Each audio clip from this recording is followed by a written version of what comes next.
My Harvard MBA daughter abandoned me on a dirt road in broad daylight. Just drove off. Left me standing in a cornfield 3 hours from home because I embarrassed her in front of her rich fiancé's family.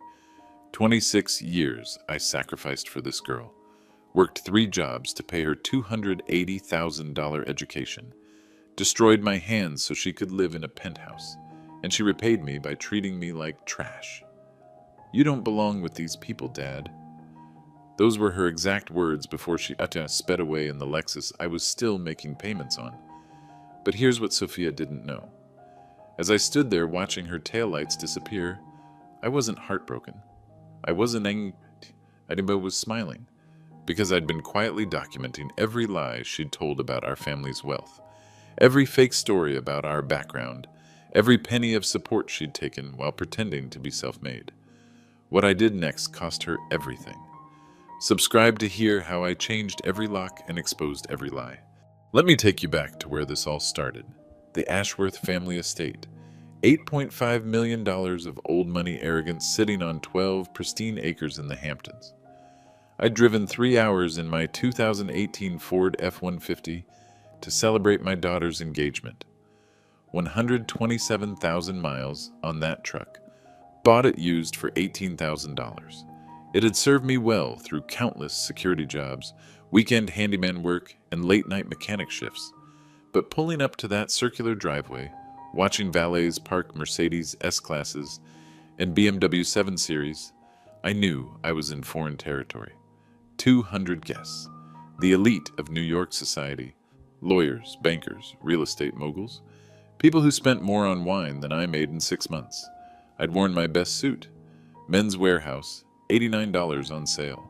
I was proud of that suit. It was clean, pressed, appropriate. But walking into that party, surrounded by $3,000 Italian tailoring, I might as well have been wearing a neon sign that said blue collar. Sophia spotted me immediately. Her face went white. See, I'd worked security at this exact country club for 12 years. Weekend shifts, holiday events, wealthy weddings just like this one. I knew every corner of this place. The irony wasn't lost on me that I was finally attending as a guest rather than hired help. But Sophia? She'd spent months telling Bradley's family we were comfortable, that I was a successful contractor, that our family had old money roots. All lies. The truth was simpler. I was Daniel Harper, 58 years old, Army veteran, security supervisor at a downtown office complex Monday through Friday, weekend handyman for extra cash, the man who'd worked himself to the bone so his daughter could pretend to be something she wasn't. Bradley Ashworth III approached first. 29 years old, corporate lawyer, inherited wealth that stretched back 4 generations. Nice enough kid, actually. Polite, but completely out of touch with reality. Mr. Harper, he said, extending his hand. So good to finally meet you. Sophia's told us so much about your business. My business. Right. Just glad to be here, I said simply. That's when he noticed my truck through the window. His expression shifted. Confusion. Then something that looked like embarrassment. Is that your vehicle? Before I could answer, Sophia appeared at his side. She'd been watching us from across the room, and I could see the panic in her eyes. Dad, she said, forcing a smile, you made it. Wouldn't miss it for the world, sweetheart.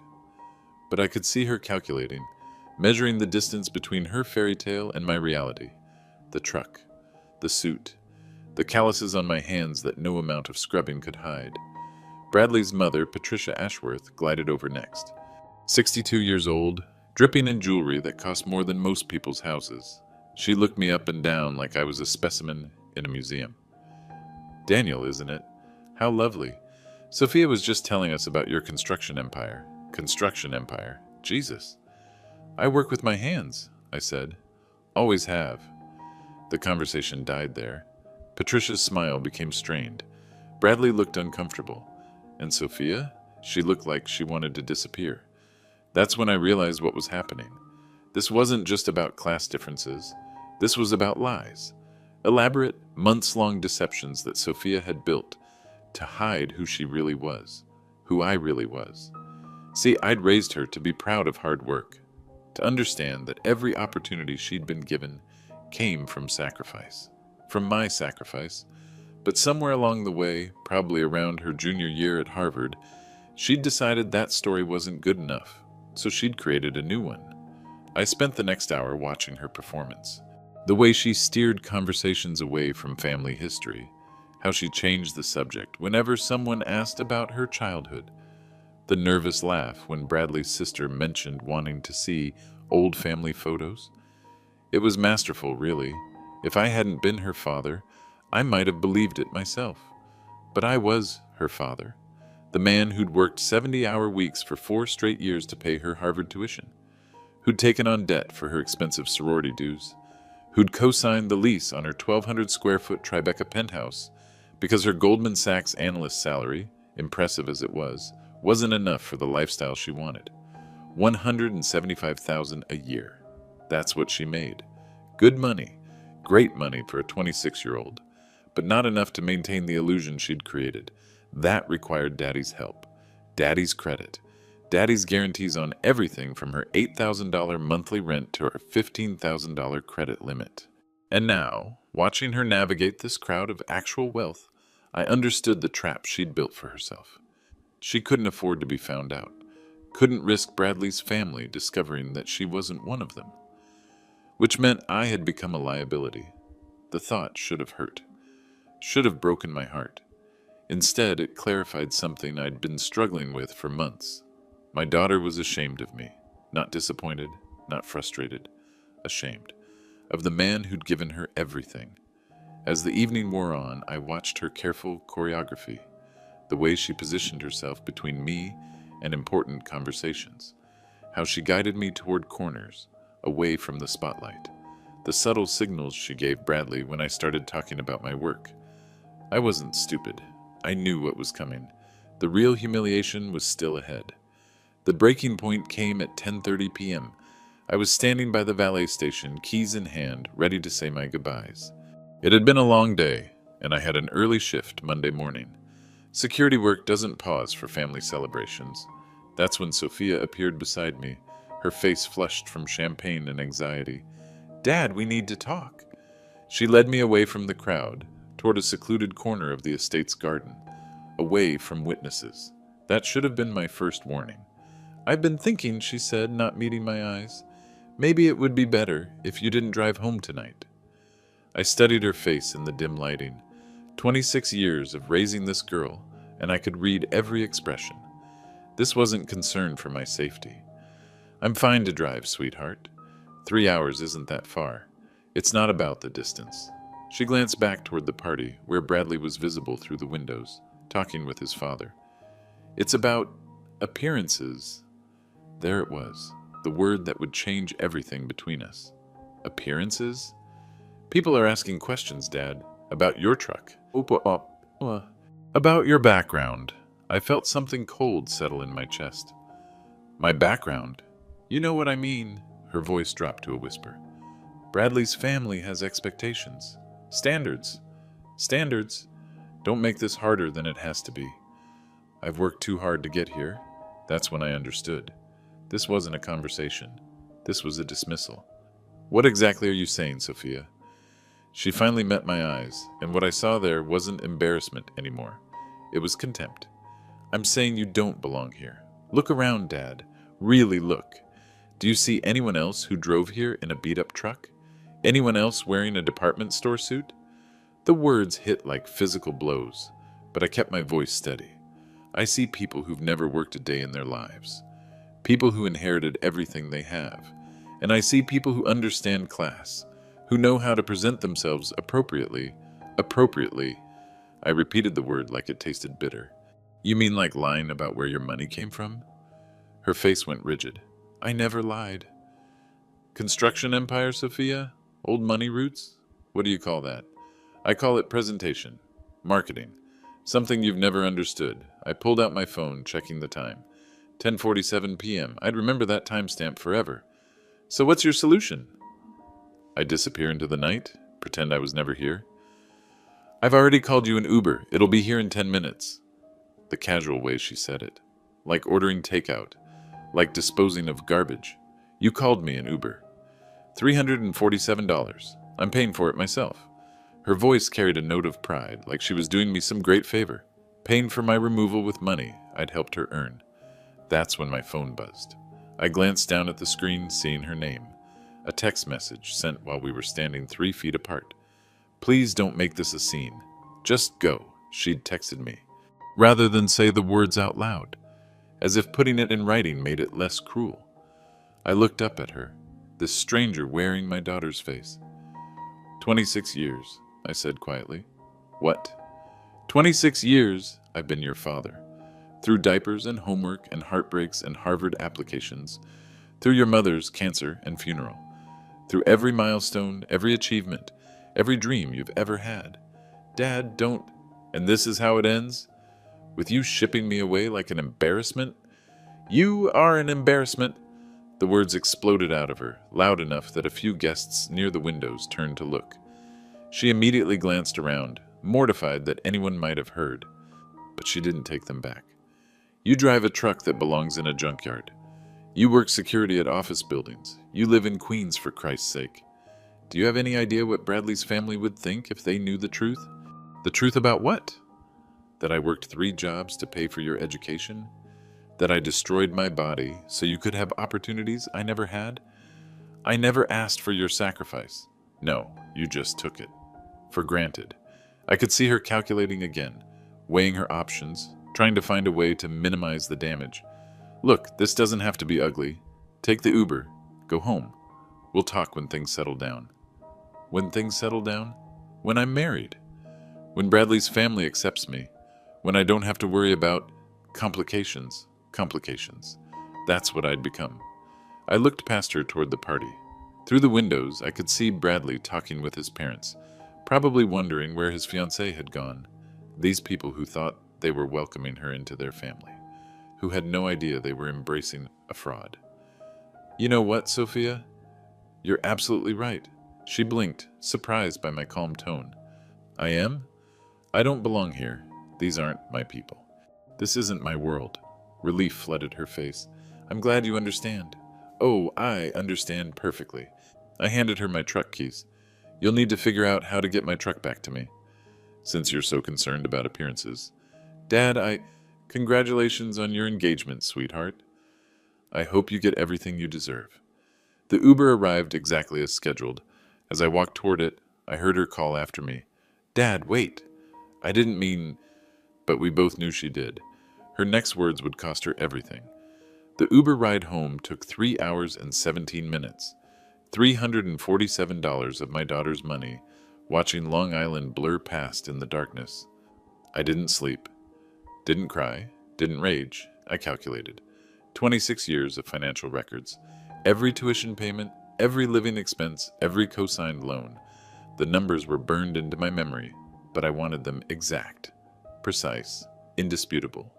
Harvard tuition, $280,000. Paid in full, on time, every other semester. No student loans because dear old dad worked himself to the bone. Sorority dues, $42,000 over 4 years, because networking was important for her future. Study abroad in London, $18,000 for 1 semester, because cultural experiences build character. Graduate school living expenses, $1,500 a month for 2 years, because a studio apartment near Harvard Business School wasn't cheap. Post-graduation support, co-signed her penthouse lease. $1.2 million purchase price, $8,000 monthly maintenance fees. Credit guarantees, $15,000 monthly limit on her American Express Black Card. Because appearances matter in Goldman Sachs circles. The car, Lexus RX 350, $52,000, still making payments because she needed reliable transportation. Emergency fund contributions, $500,000 in a trust account I'd built over 15 years. Her safety net, her future, her ticket to independence. Total investment in today's dollars, $847,000. $847,000 earned by a man she was ashamed to call father. By 4 a.m., I'd made my decision. Monday morning, I called in sick to work. First time in 3 years. Then I made 3 phone calls that would change everything. First call, Metroplex Locksmith. Emergency service, premium rates, but worth every penny. I need every lock changed in a Tribeca penthouse. Today, and I want the old keys destroyed. Sir, do you own the property? I'm the co-signer on the mortgage. My name's on the deed. We can have someone there by noon. Second call, Chase Private Banking, the same bank that had been handling Sophia's accounts for 8 years. I need to discuss my guarantor responsibilities on several accounts. Certainly, Mr. Harper. Which accounts specifically? All of them. The banker's tone shifted. Sir, removing guarantor status requires 30 days' notice, and I'm not removing it. I'm exercising my rights under the agreements, effective immediately. I'll need to transfer you to our legal department. Perfect. Third call, my lawyer. Jerry Kowalski, 63 years old, blue collar like me, understood how the world really worked. Jerry, it's Dan Harper. I need to restructure some financial arrangements. What kind of restructuring? The kind that teaches someone the value of independence. He was quiet for a moment. This about Sophia? Jerry had known our family for 15 years. Handled my will, my insurance policies, the trust fund setup. He'd watched me sacrifice everything for a daughter who barely acknowledged his existence. Yeah, it's about Sophia. What do you need? I want to know exactly what I can and can't do legally. What my rights are as a co-signer, guarantor, and trust fund administrator. Dan, before we go down this road, you sure you want to? Jerry, she called me an embarrassment. Left me stranded on a road in the middle of the night because I wasn't good enough for her new family. Another pause. I'll have a full legal analysis on your desk by 5 p.m. The locksmith arrived at 12:15 p.m. Professional, efficient, no questions asked. By 2 p.m., every lock in Sophia's penthouse had been changed. Security system updated. Access codes modified. The old keys went into a shredder. At 3 p.m., I visited the building management office. Mr. Harper, the manager smiled, hear about Sophia's apartment? In a way. I need you to remove her as an authorized contact on the mortgage account. All communication should go directly to me. Sir, she lives there. She pays the maintenance fees. With my money. On accounts I guarantee. That's changing today. By 5 p.m., Jerry had delivered his analysis. 12 pages of legal documentation proving what I already knew. Sophia's entire lifestyle depended on my financial backing. Without my guarantees, she couldn't afford the penthouse. Without my credit support, her cards would be declined. Without my trust fund contributions, she had no safety net. She wanted independence. She was about to get exactly that. At 6 p.m., my phone rang. Sophia calling from Goldman Sachs. Dad, I can't get into my apartment. The keypad isn't working. I let it ring through to voicemail. She called again and again. By the fourth call, I answered. Hi, sweetheart. Dad, something's wrong with my locks. I can't get in. That's unfortunate. Have you tried a hotel? A hotel? Dad, what's going on? You said you wanted independence. You said I was an embarrassment. I'm just giving you what you asked for. Dad, this isn't funny. I need to get into my apartment. Then I suggest you figure out how to afford one. I hung up. This was just the appetizer.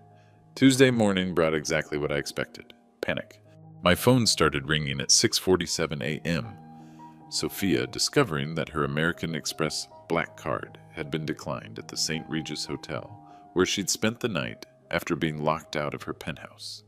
I was sitting in my kitchen, drinking coffee from a mug that said World's Greatest Dad, a Father's Day gift from when she was 12, and still thought I was her hero. The irony wasn't lost on me. Dad, my credit card isn't working. Good morning to you too, sweetheart. This isn't a joke. My card was declined. At a hotel. Do you know how embarrassing that is? I almost laughed. She was worried about embarrassment? After what she'd put me through Saturday night? I imagine it's about as embarrassing as being abandoned on a dark road by your own daughter. Dad, please. Whatever this is, we can work it out. Just fix my cards. I can't fix what isn't broken, Sophia. Your cards work perfectly. You just can't afford to use them anymore. What does that mean? It means I'm no longer guaranteeing your debt. As of yesterday at 5 p.m., you're financially independent. Congratulations. The silence stretched for almost 30 seconds. I could practically hear her calculating the implications. You can't do that. Actually, I can. Jerry Kowalski confirmed it. I have every legal right to withdraw my guarantor status with 30 days' notice, which I provided to Chase yesterday. 30 days? You said this started yesterday. The process started yesterday, but the effective date? That's immediate. Your available credit is now limited to whatever you can qualify for based on your own income and assets. Another long pause. How much is that? Well, you make $175,000 a year. Good salary. Solid credit history. I'd estimate maybe $20,000 in available credit. 30 if you're lucky. 20,000? Dad, my monthly expenses are 15,000. Then I suggest you adjust your lifestyle accordingly. I could hear her breathing getting shaky, the reality setting in. Where am I supposed to live? I can't afford the penthouse without your co-signature. Not my problem anymore, sweetheart. You're an adult, a Harvard MBA, a Goldman Sachs analyst. Surely someone with your education can figure out basic economics. Dad, stop. This is insane. You're punishing me because of one argument? One argument? Sophia, you called me an embarrassment. You shipped me away like garbage because you were ashamed to be seen with me, in front of people I don't even know and frankly don't care about. I was stressed. It was a big night. I said things I didn't mean. Oh, you meant them. You meant every word. By Tuesday afternoon, the full scope of her situation was becoming clear. The penthouse management company had called me directly. Apparently, Sophia had been down there for 2 hours, demanding they override the security system. Mr. Harper, your daughter is quite upset. She's insisting we provide emergency access. Did she provide documentation proving she owns the property? Well, no, but she lives there. I'm the primary on the mortgage. My name is on the deed. She's been living there at my discretion, with my financial backing. That arrangement has changed. Sir, her belongings are inside. Then she should have thought about that before she decided she didn't need family anymore. Wednesday brought a new level of desperation. Sophia had apparently spent Tuesday night at a girlfriend's apartment in Brooklyn, a significant step down from her Tribeca penthouse. She called me from Goldman Sachs during her lunch break. Dad, people are starting to ask questions about why I'm staying with friends, about why my living situation suddenly changed. And what are you telling them? That there's been a misunderstanding, that we're working it out. Are we working it out? Dad, please. I'm sorry, okay? I'm sorry I said you were an embarrassment. I'm sorry about Saturday night. Can we just fix this and move on? Her apology sounded practiced, rehearsed, like something she'd run past her therapist or career counselor. Here's what's interesting, Sophia. In all your apologizing, you haven't once acknowledged why I might be hurt. You haven't asked about how I felt standing on that road. You haven't shown any curiosity about how I managed to get home. I assumed you figured it out. I did figure it out. 3 hours and 47 minutes in the back of an Uber you ordered to get rid of me. Plenty of time to think about our relationship. Our relationship doesn't have to change. We can go back to how things were. No, we can't. Because I finally understand how things really were. What do you mean? You weren't grateful for my support, Sophia. You were entitled to it.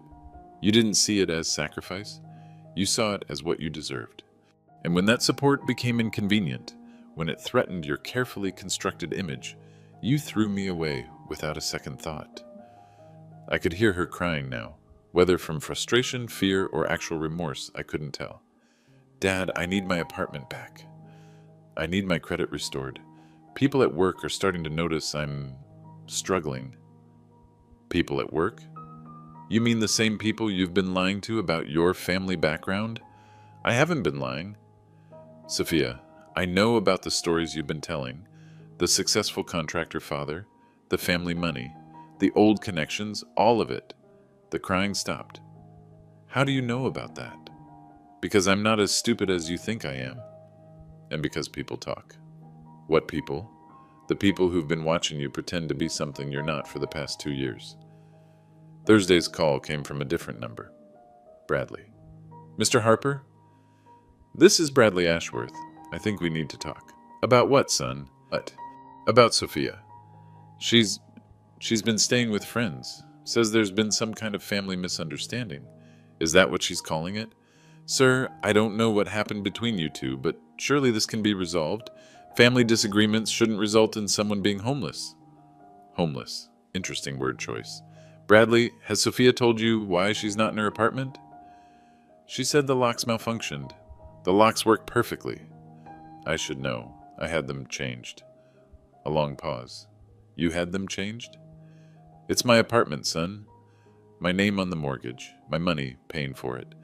When someone tells me I'm an embarrassment and ships me away like unwanted furniture, I tend to reassess our arrangements. She said you were an embarrassment? And there it was, the first crack in her perfect facade. She threatened to sue. I almost laughed. Friday evening, she showed up at my apartment. I live in Queens, a studio on the 4th floor of a pre-war building. $1,200 a month, which is a steal in New York. No doorman, no elevator, no marble lobby, just honest working-class housing for honest working-class people. The buzzer rang at 7:23 p.m. Dad, it's me. We need to talk. I buzzed her up, then waited by my door. 4 flights of stairs in designer heels. This ought to be interesting. She arrived breathless, still wearing her Goldman Sachs work clothes, tailored suit that cost more than most people's monthly rent. The contrast between her outfit and my building's chipped paint hallway was striking. Nice place? She said, looking around like she'd entered a crime scene.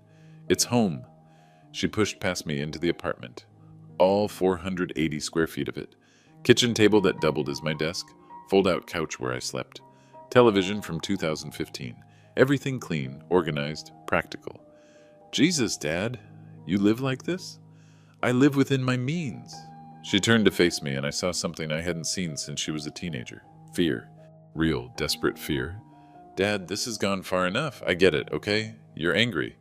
You want to teach me a lesson. Lesson learned. Now fix this. Fix what? My apartment. My credit. My life. You're destroying everything I've worked for. Everything you've worked for? Sophia, you've been out of college for 4 years. In that time, you've earned maybe $700,000. Do you know how much I've spent supporting you during those same 4 years? That's not the point. It's exactly the point. You've been living a lifestyle that costs more than you make. The difference came from me. And when I became an inconvenience, you threw me away. She started pacing, her heels clicking against my linoleum floor. I didn't throw you away. I made a mistake. People make mistakes, Dad. This wasn't a mistake. This was a choice. A calculated decision to prioritize your image over your family. My image matters. Do you understand what it's like working at Goldman Sachs? The expectations? The competition? I can't afford to be seen as less than my colleagues. So you invented a new family history. I positioned our backgrounds strategically. You lied. I marketed myself appropriately for my environment. And there it was again, that casual corporate speak that turned family into a brand and love into a transaction. Who am I, Sophia? What? Simple question. Who am I? You're my father. What do I do for work? She hesitated. You're in security. I'm a security guard. I check IDs and patrol office buildings. I make $42,000 a year. I drive a used truck and live in a studio apartment and shop at discount stores. Dad! And despite all of that, I managed to give you opportunities that most people only dream about. Harvard, graduate school, a penthouse apartment, financial security. I never asked for any of that. No, you just took it. And when it became embarrassing, you decided I wasn't worth keeping around. She stopped pacing and stared at me. You can't do this to me. I have rights. I'll sue you. I almost smiled. Sue me for what? For withdrawing financial support? For changing locks on property I own? For exercising my legal rights as a guarantor? For what, Sophia? For refusing to subsidize someone who's ashamed of me? I'm not ashamed of you. Then why did you lie about my job? Why did you claim we had family money?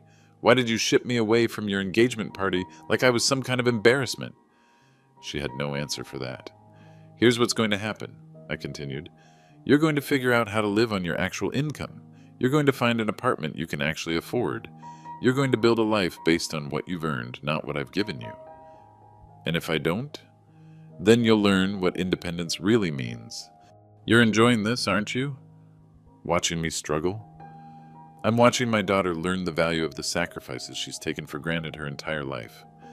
She headed for the door, then turned back. This isn't over, Dad. You're absolutely right. Her friends were about to learn who really paid for Harvard. By Monday morning, Sophia had launched her campaign. Social media first. Instagram stories about family challenges and difficult times. LinkedIn posts about personal resilience and overcoming obstacles. Carefully crafted messages designed to generate sympathy without revealing specifics. But her real strategy was more sophisticated. She'd begun working her network, spinning a narrative that painted me as unstable and vindictive. I knew because people started calling me. Margaret Chen, the country club manager where I'd worked security for 12 years, reached out Tuesday afternoon.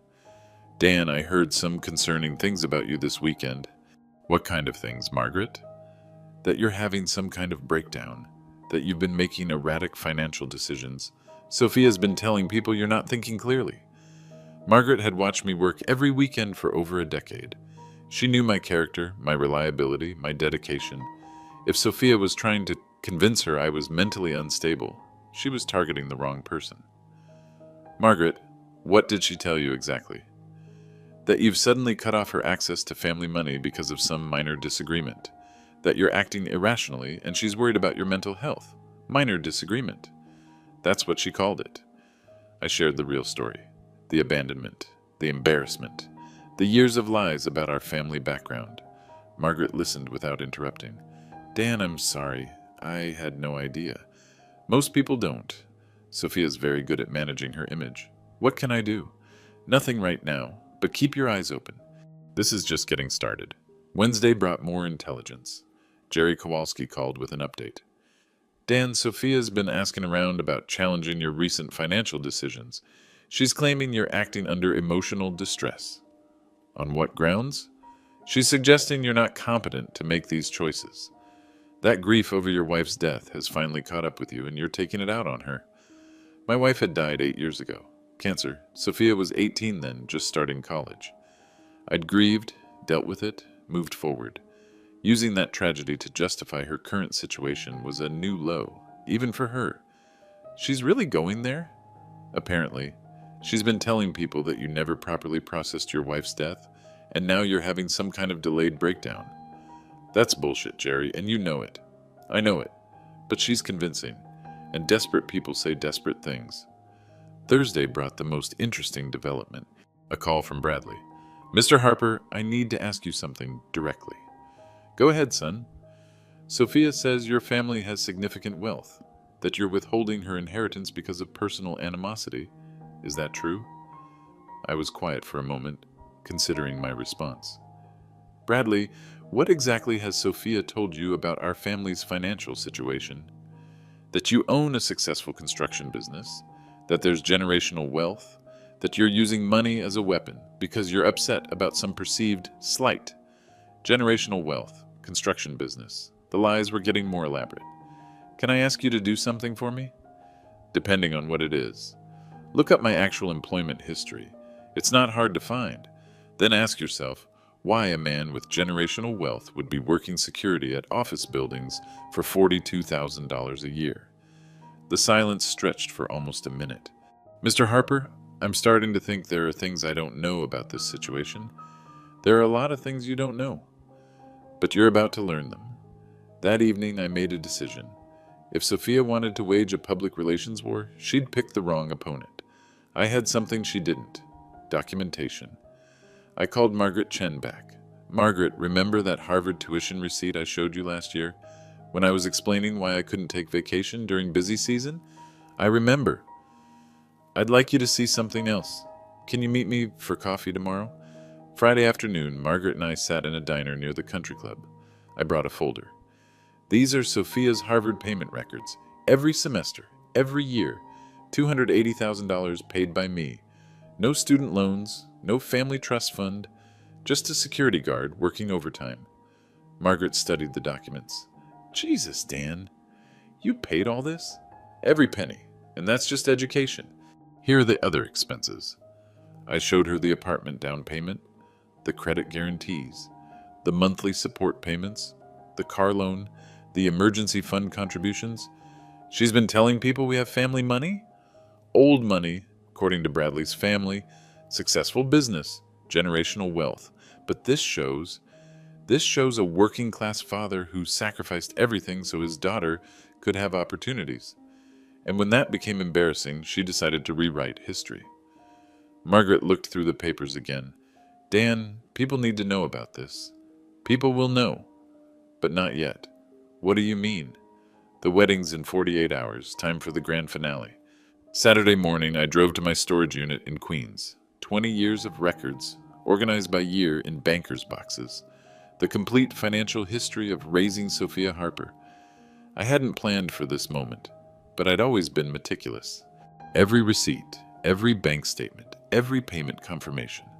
Call it military training or working class paranoia.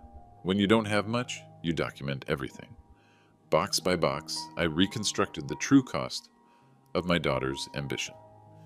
First box, elementary school expenses, private tutoring for math, piano lessons, summer camps. Nothing extraordinary, but it added up. $12,000 a year on average. Money I earned working double shifts at the security company. Second box, middle school. Sophia's first taste of elite education. Private school tuition. Field trips to Europe. Specialized college prep programs. $28,000 annually. I remembered taking a weekend job as a handyman to cover the shortfall. Third box, high school. Phillips Exeter Academy. $60,000 a year plus room and board. I'd worked 3 jobs that period: security during the week, construction on weekends, and late-night maintenance at a hotel. Sleep became a luxury I couldn't afford. Fourth box, Harvard. The big leagues, $70,000 a year, all expenses included. 4 years, $280,000 total. No financial aid because my income was just above the cutoff line. Too much to qualify for help, too little to afford it comfortably. But here's what the numbers didn't show: the physical cost. I pulled out my medical records from that period. Chronic back pain from construction work, repetitive stress injuries from security patrol, high blood pressure from working 70-hour weeks, pneumonia that I'd worked through because I couldn't afford to miss shifts during Sophia's sophomore year tuition payment. The doctor's notes were brutal in their simplicity. Patient reports working multiple jobs. Recommend rest and stress reduction. Patient decline, citing financial obligations. I'd literally worked myself sick to pay for her education. Box 5. Post-graduation support. The apartment down payment. Co-signing her lease. Guaranteeing her credit cards. Monthly emergency transfers that became routine.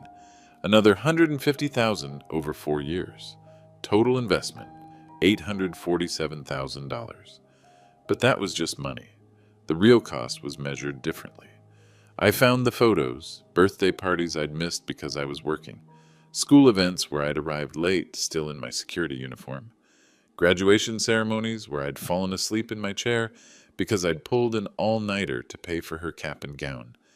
26 years of sacrifice, documented in receipts and medical bills, and missed moments. I spread it all out on my kitchen table. The full accounting of what it means to love someone more than yourself. Then I started scanning. Every document, every receipt, every payment record. By Sunday afternoon, I had a complete digital archive of my daughter's real financial history. But I needed more than numbers. I needed context.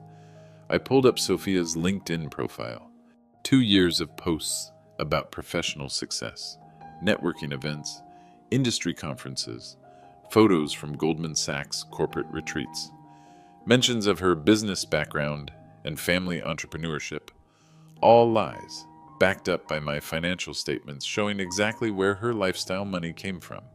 Next, her Instagram, designer clothes, expensive restaurants, luxury travel, the penthouse apartment views, weekend trips to the Hamptons with Bradley's family, a life carefully curated to suggest wealth and privilege, every image funded by a man she was ashamed to acknowledge. I found her interview with Harvard Business Review from last year. She'd been featured in an article about young professionals making their mark. The quote that caught my attention: "I've been fortunate to come from a family that values education and has the resources to support ambitious goals." Having that foundation allows you to take calculated risks and pursue opportunities that might otherwise be impossible. Foundation, resources, calculated risks. No mention of a security guard working 3 jobs. No acknowledgement of destroyed hands and missed sleep and sacrificed health. Just vague references to family resources that made her success sound inevitable rather than hard-won. I printed the article and added it to my pile. Sunday evening, I organized everything into a presentation. Timeline of payments, medical records showing the physical cost, photos documenting missed moments, screenshots of her professional claims, a complete moral accounting of who paid for what. 26 years of sacrifice, reduced to spreadsheets and documentation. But that's what it would take. In a world where image matters more than truth, where networking trumps honesty, where people believe what sounds good rather than what is real, only hard evidence would cut through the lies. My phone buzzed. A text from Margaret Chen. Dan, heard from several people that Sophia's been telling everyone you're having financial difficulties and taking it out on her. People are starting to believe her version. I texted back. Not for much longer. The wedding was in 18 hours. Time for everyone to learn the truth. The rehearsal dinner was at the plaza. Crystal ballroom, 200 guests, $45,000 for one evening. Old money flexing its muscles. I wasn't invited, of course, but I knew the schedule, the location, the guest list. Information isn't hard to gather when you've worked security in these circles for over a decade. I arrived at 7:30 p.m. wearing my best suit, the same Men's Warehouse outfit that had embarrassed Sophia a week earlier, but tonight it felt like armor. The doorman recognized me. "Mr. Harper? I don't see you on the guest list." "Family emergency," I said simply. "I need to speak with my daughter." He hesitated, then nodded. Sometimes being the father of the bride carries weight. The ballroom was exactly what I expected. Crystal chandeliers, imported flowers, waiters in white gloves serving champagne that cost more per bottle than I made in a week. The Ashworth family's wealth on full display. I spotted Sophia immediately. Center of attention, surrounded by Bradley's relatives, laughing at something his mother had said. She looked radiant in a designer dress that probably cost $5,000. Money I'd helped her afford. The conversation stopped when they saw me. 200 faces turning toward the uninvited guest. Sophia's smile froze. "Dad?" She approached carefully, like I was an unexploded bomb. "What are you doing here?" "I came to wish you well, sweetheart, and to share some family history with your new relatives. This isn't the time or place. Actually, it's the perfect time. All these lovely people who've heard so much about our family's success. I thought they deserved the whole story." Bradley stepped forward. "Mr. Harper, perhaps we could discuss this privately." "No need for privacy, son. Truth doesn't require closed doors." I reached into my jacket and pulled out a folder. 26 years of documentation, organized chronologically. "Ladies and gentlemen, I'd like to tell you about the Harper family wealth that Sophia's mentioned so often." The room went completely silent. Waiters stopped moving. Conversations died mid-sentence. "It's true, we do have family money. $847,000 worth, to be precise. Would you like to know where it came from?" Sophia grabbed my arm. "Dad, please don't do this." October 15th, 2018. Harvard Business School tuition payment. $47,000. Source: Daniel Harper. Working 3 jobs: security guard, weekend construction, and hotel maintenance. I held up the receipt, letting it sink in. March 20th, 2019. Sophia's spring break trip to Europe with her sorority sisters. $8,000. Source: Daniel Harper's overtime pay from pulling 70-hour weeks. More receipts, more truth. June 5th, 2020. Harvard graduation expenses. Cap, gown, celebration dinner, family photos. $3,000. Source: Daniel Harper, who worked through pneumonia because he couldn't afford to miss shifts. I showed them the medical records. Doctor's notes recommending rest. My refusal to take time off. September 1st, 2021. Down payment on Sophia's Tribeca penthouse. $240,000. Source: Daniel Harper's life savings, accumulated over 26 years of 60-hour work weeks. The gasps were audible now. Patricia Ashworth's face had gone pale. Bradley looked like he'd been punched. "But here's my favorite. I continued, pulling out the Harvard Business Review article, Sophia's interview last year, where she talked about coming from a family with resources and a foundation that allowed her to take calculated risks. I read her quote aloud. I've been fortunate to come from a family that values education and has the resources to support ambitious goals. Resources, that's one way to describe a father who destroyed his body working multiple jobs. Foundation, that's an interesting term for a man who sacrificed his health, his social life, and his financial security so his daughter could pretend to be something she wasn't. Sophia was crying now, but I wasn't finished. Would you like to see those resources in detail? The hands that earned every penny of Sophia's Harvard education? I held up my hands, calloused, scarred, arthritic from decades of manual labor. The contrast with Sophia's manicured fingers, displayed prominently on her social media, was stark. These hands unloaded trucks at 4 a.m. so Sophia could afford sorority dues. These hands painted apartments on weekends so she could study abroad in London. These hands never stopped working, never took a vacation, never had a day off because family comes first. The room was completely still. 200 people witnessing the complete dismantling of a carefully constructed lie. Or maybe you'd prefer to hear about our family business. Because Sophia's mentioned that too, the Harper construction empire. I pulled out my W-2 forms from the past 5 years. Daniel Harper, security supervisor, annual salary, $42,000, no construction business, no empire, just an honest job that barely paid the bills, but somehow covered a Harvard MBA's lifestyle because that's what fathers do. Bradley's father, William Ashworth II, stepped forward. 70 years old, inherited millions, genuinely confused. Mr. Harper, I don't understand. Sophia told us you were a successful contractor, that your family had established wealth. Sophia told you what she needed you to believe. Because the truth? That she's the daughter of a working-class security guard who sacrificed everything for her education didn't fit the image she wanted to project. I turned to face Sophia directly. A week ago, you called me an embarrassment. You shipped me away from your engagement party because you were ashamed to be seen with the man who paid for everything you have. My voice stayed calm, controlled, no anger, just facts. You told Bradley's family I was having a mental breakdown, that I was acting irrationally, that grief over your mother's death had made me unstable. More gasps. Using her mother's memory as a weapon had crossed a line even this crowd recognized. You told people I was withholding your inheritance out of spite. But here's the thing about inheritance, sweetheart. It usually comes after someone dies. I'm very much alive, and every penny you've spent came from my current income, not some family trust fund. Patricia Ashworth found her voice. Sophia, is this true? Sophia couldn't speak, couldn't deny it. The evidence was overwhelming, the documentation complete. The penthouse apartment you've been living in? I co-signed the mortgage. The credit cards you use for your lifestyle?